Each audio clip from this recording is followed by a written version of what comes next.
आज के इस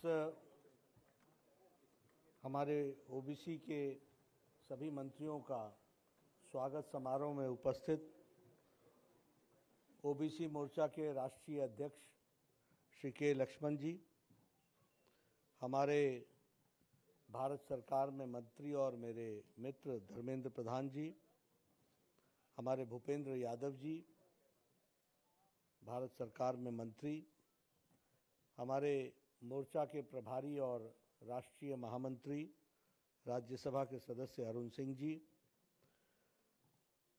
बहन दर्शना जरदोश जी, केंद्रीय मंत्री प्रहलाद सिंह पटेल जी, साध्वी जी, निरंजन ज्योति जी, श्रीपाद नायक जी, मुरलीधरन जी, श्यामलाल गुप्ता जी, संगम लाल गुप्ता जी, आदेश गुप्ता जी, सम्मानित मंच, सभी नवनियुक्त मंत्रीगण और यहाँ इतनी बड़ी संख्या में इतने छोटे नोटिस पर एकत्र आए सभी सांसदगण, विधायकगण, पदाधिकारीगण और मोर्चा के सभी पदाधिकारी और कार्यकर्ता बंधु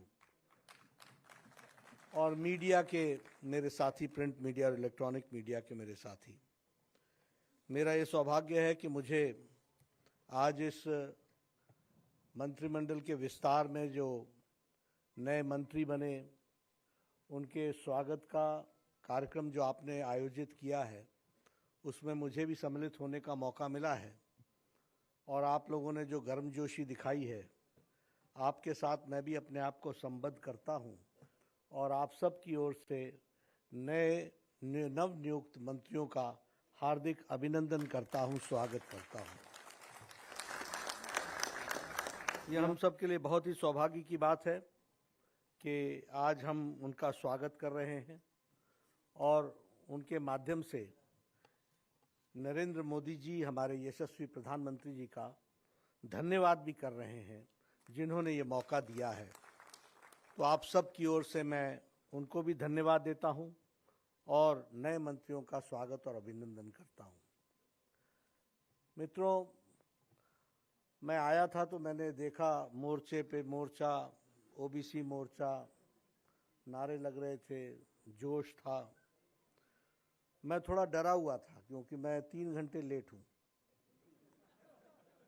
तो मुझे लगा कि आप बोलेंगे आ गए आ गए आ गए, पर आपका जोश बरकरार है, इसके लिए मैं आपको बधाई भी देता हूँ और जोश बरकरार रहे ऐसा काम हमारे प्रधानमंत्री मोदी जी ने किया है, इसके कारण भी आपका जोश बना हुआ है, इसके लिए आप सबको पुनः बधाई देता हूँ। हम सब लोग मंत्रीगण देर हो गई आने में, पर हम आपके ही काम में जुटे हुए थे। आज एक ऐतिहासिक बिल राज्यसभा में पास हुआ है जिसमें जो split decision judgement supreme court का था, जिसके इंटरप्रिटेशन में प्रदेश सरकारों को ओबीसी मोर्चा हमारे बैकवर्ड कास्ट के बारे में कैटेगराइजेशन करने का अधिकार केंद्र के पास है, ऐसा जहां ध्वनित होता था, उसको ठीक स्पष्ट रूप में रखने का काम नरेंद्र मोदी जी की सरकार ने आज किया है और उसके लिए उन सारी चीज़ों के कारण थोड़ा विलंब हुआ, देर हुई, उसके लिए मैं क्षमा भी मांगता हूं। मित्रों, ये जो मंत्रिमंडल का विस्तार हुआ, 27 ओबीसी मंत्री बने हैं, ये छोटी घटना नहीं है। मैं कई बार लोगों से कहता हूं कि देखो, जिसको राजनीतिक फैसलों के बारे में रुचि हो और राजनीतिक कार्य के बारे में जिसको रुचि हो, उसको ही ये समझ में आता है कि किसी व्यक्ति के आने से और किसी व्यक्ति के जाने से क्या फर्क पड़ता है। अब आज भारत के मंत्रिमंडल में 35% ओबीसी मंत्री हैं। अब आधे मंत्रिमंडल बनाने वाले तो ये कहते मैंने तो ऐसा सोचा ही नहीं था, तो सोचा ही नहीं था इसलिए घर बैठा दिया। कोई कहेगा कि ये इसमें बड़ी क्या बात है, बड़ी बात नहीं है तो तुम कर लेते। ये हमको समझना चाहिए आज। और इसमें भी आप देखिए कि सभी जातियों का प्रतिनिधित्व देने का प्रयास हुआ है, सभी स्टेट्स को जोड़ने का प्रयास हुआ है, सभी रीजन को जोड़ने का प्रयास हुआ है। प्रधानमंत्री मोदी जी ने मंत्रिमंडल विस्तार के लिए संगठन के साथ चर्चा करते हुए घंटों लगाए हैं, तब जाकर के ये भारत का गुलदस्ता बना है। और इतना ही नहीं, सिर्फ इसी की चिंता नहीं हुई है, 12 एससी मंत्री बने हैं। अभी आपसे लक्ष्मण जी बता रहे थे, हमारे 8 एसटी मंत्री बने हैं, 11 महिलाएं बनी हैं, युवाओं की संख्या है। अब पहले क्या एससी मंत्री 8 बने, 12 बने थे? किसने रोका था? क्या पहले 8 मंत्री महिलाएं हुआ करती थी? किसने रोका? 11 मंत्री हुआ करती थी, किसने रोका?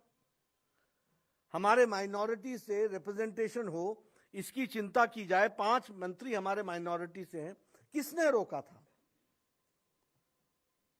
उस सोच ने रोका था जो सोचते हैं कि पार्टी चलाना, देश चलाना ये एक ही परिवार का काम है, बाकी और किसी का काम नहीं। उनकी सोच की मानसिकता है, ये उनकी मानसिकता है, इस कारण से ऐसा हुआ।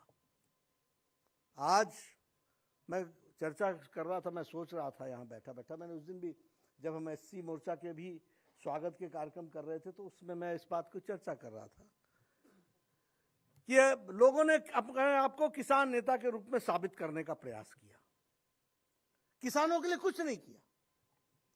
लोगों ने अपने आप को दलित नेता के रूप में उभारने का प्रयास किया, दलितों के लिए कुछ नहीं किया। लोगों ने प्रयास किया कि वो एसटी ट्राइबल के दृष्टि से वो नेता बन सके, उन्होंने कोई उसके लिए प्रयास नहीं किया। कोई युवा नेता बनने की कोशिश की, युवाओं का कुछ नहीं किया। और एक परिवार तो ऐसा है कि उसके परिवार में यदि युवा हो तो युवा नेतृत्व तो चाहिए, अगर मध्य उम्र का हो तो मध्य उम्र का चाहिए, जो परिवार में आवश्यकता हो वही नेता चाहिए, बाकी कोई चाहिए ही नहीं। लेकिन आप देखेंगे कि मोदी जी ने, लोग कहते थे किसान नेता, किसान नेता, किसान नेता, किसान के लिए अगर किसी ने काम किया तो नरेंद्र मोदी जी ने काम किया, ये हमको समझना चाहिए। और फिर मैं कह रहा हूं, कहने के लिए नहीं कह रहा हूं, कांग्रेस का झुंझुना क्या होता था? चुनाव आया, कर्जा मुक्त कर देंगे, कर्जा मुक्त कर देंगे। क्या होती थी उसके आंकड़े? 57,000 करोड़ रुपए एक बार दिया, छुट्टी पाई, चुनाव में खत्म हो गया। आज 1,40,000 करोड़ रुपए प्रधानमंत्री किसान सम्मान निधि में प्रधानमंत्री मोदी जी ने दिया है। और अभी अभी 19,500 करोड़ रुपए, अभी अभी शायद 2 दिन पहले 9.5 करोड़ किसानों को 2-2 हजार रुपए उनके खाते में सीधा डाला है। इस बात को समझना चाहिए। सॉइल हेल्थ कार्ड कौन लेकर के आया? नीम कोटेड यूरिया कौन लेकर के आया? किसान यूरिया के लिए मरता था। ये डीएपी के लिए ये व्यवस्था किसने की कि 2400 का बैग 1200 में आज मिल रहा है? यानी अगर आप 2400 में बैग खरीदने जाते थे तो आपको 1 बैग मिलता था, आज 2400 रुपए लेकर के जाओ, 2 बैग यूरिया इसका डीएपी का खरीद करके आओ। ये परिस्थिति ला करके खड़ी। कभी किसी सोचा था कि किसान को पेंशन लगेगी? कभी सोचा था? कभी सोचा था कि गांव की जमीन पर बना हुआ मकान, उस पर कोई लोन ले सकेगा? ये स्वामित्व योजना भारत के किसानों को कितनी बड़ी ताकत मोदी जी ने दी है, इस बात को समझना चाहिए।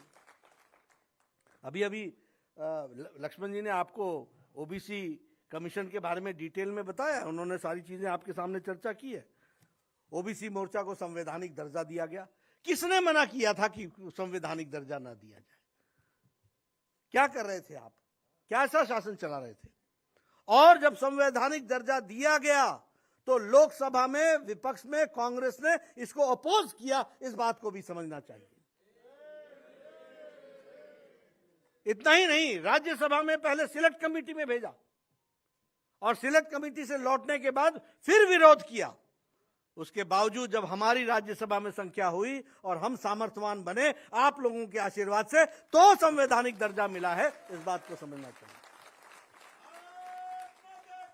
मैं मित्रों इसलिए आपसे ये चर्चा कर रहा हूं क्योंकि क्या फर्क पड़ता है किसके आने से और जाने से, इस बात को समझना चाहिए। क्यों अपोज कर रहे थे संवैधानिक दर्जा, क्यों उस पर संवैधानिक दर्जे के माध्यम से लोगों को न्याय मिले, इसमें रुकावट रोड़ा क्यों बन रहे थे? केंद्रीय विद्यालय में 27% का आरक्षण मिल सके हमारे बच्चों को, इसमें कौन रुकावट ला रहा था? विश्वविद्यालय में हमारे प्रोफेसर्स को आरक्षण मिल सके, इसमें रुकावट कौन ला रहा था? क्रीमी लेयर का स्तर 6 लाख से बढ़ा करके 8 लाख किया, ये पहले आपको क्यों नहीं ख्याल आया?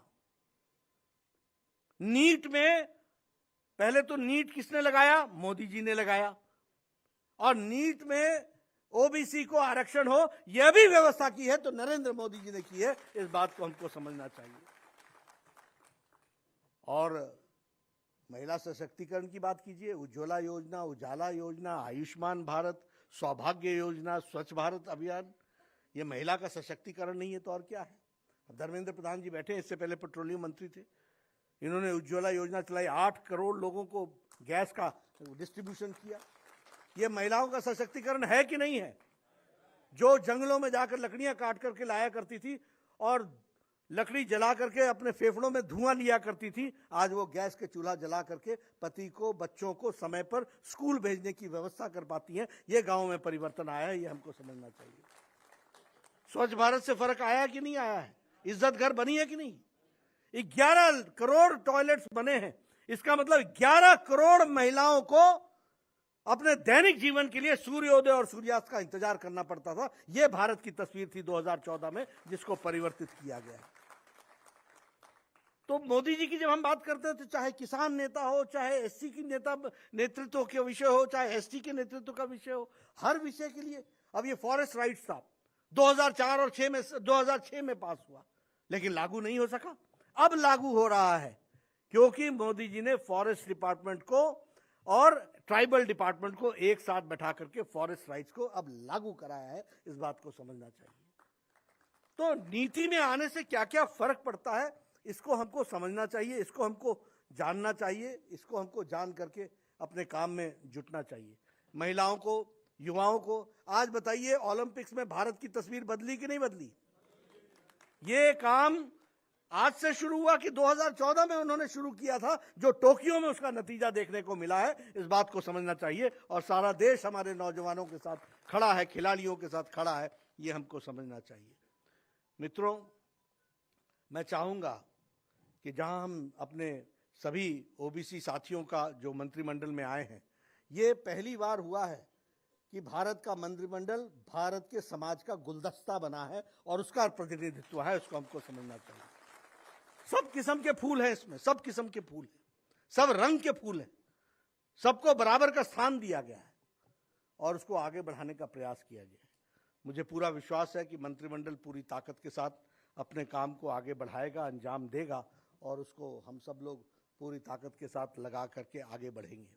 मैं मोर्चा के सदस्यों से भी निवेदन करना चाहता हूं कि आप भी एक बात ध्यान रखिए, हमारा काम पिछड़ों में, सभी समाज के, सभी प्रदेश के सभी वर्गों में और सभी जातियों में हमारा काम बढ़ना चाहिए। यह पार्टी की आवश्यकता नहीं है, यह देश की आवश्यकता है, इसको हमको समझना चाहिए।